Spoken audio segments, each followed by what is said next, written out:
কক্সবাজারের উখিয়ায় একটি মার্কেটে অগ্নিকাণ্ডের ঘটনা ঘটেছে। এই সময় দোকানের মালামাল রক্ষা করতে গিয়ে আগুনে দগ্ধ হয়ে মোহাম্মদ আলী নামের এক ব্যবসায়ীর মৃত্যু হয়েছে।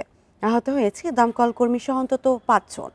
সোমবার বিকেলে কৃষি ব্যাংক সংলগ্ন একরাম মার্কেটে এই ঘটনা ঘটে। ফায়ার সার্ভিস ও স্থানীয়রা জানায়, বিকেলে উখিয়া সদর স্টেশনের একরাম মার্কেটে হঠাৎ অগ্নিকাণ্ডের ঘটনা ঘটে। মুহূর্তেই সেই আগুন আশেপাশের বেশ কিছু ব্যবসা প্রতিষ্ঠানে ছড়িয়ে পড়ে।